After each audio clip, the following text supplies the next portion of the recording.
Sepekan lebih Pasar Wadai Ramadan 1444 Hijriah digelar di kawasan Siring Menara Pandang Jalan Peri Tendean Banjarmasin Tengah. Antusias pedagang maupun pembeli pun sangat tinggi. Mas Yohana, seorang pedagang Pasar Wadai, pun bersyukur di tahun 2023 ini Pasar Wadai Ramadan kembali digelar lantaran 2 tahun lalu kan dilaksanakan akibat adanya wabah COVID-19.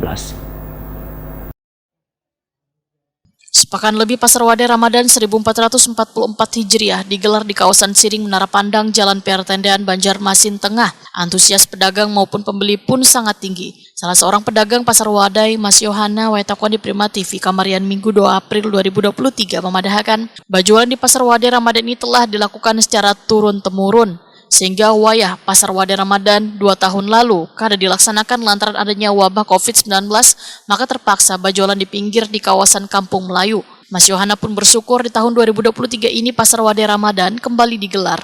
Wan berharap pendapatannya lebih meningkat dari tahun sebelumnya. Pasar Ramadan kembali buka nih sebagai pedagang, apalagi pedagang musiman makan nih Bu. Nah, gimana perasaannya Bu? Wah, senang sekali kita bisa usaha kembali gitu. Untuk Ramadan satu tahun sekali. Dari hari pertama buka gimana Bu tadi pembelinya nih Bu? Alhamdulillah. Yang penjualnya apa aja Bu?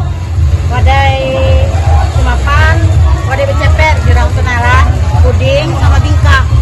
Harganya dari 20 sampai 40. Harapannya mudahan bisa digelar terus dan mudahan rame gitu.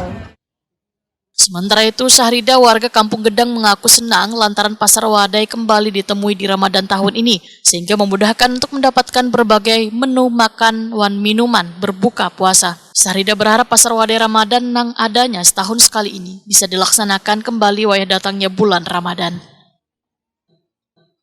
Sebagai warga nih, gimana perasaannya Bu setelah sekian lama Pasar Ramadan kembali digelar? Alhamdulillah ya, yang jelas ini adalah salah satu fasilitas buat keluarga yang sedang berpuasa untuk mencari takjil buat buka puasa, dan kebetulan letaknya juga tidak jauh dari pemukiman masyarakat. Jadi ini sesuatu yang membahagiakan sekali. Beberapa 2 tahun ya kita ya suasana bulan Ramadan yang sepi, terus kalau orang Banjar bilang tuh kedada inginnya, cuman nuansa Ramadan itu sekarang kita ketemu lagi. Kita kan sebagai orang Islam wajib ya menyambut datangnya bulan Ramadan itu dengan hati gembira. Salah satunya mungkin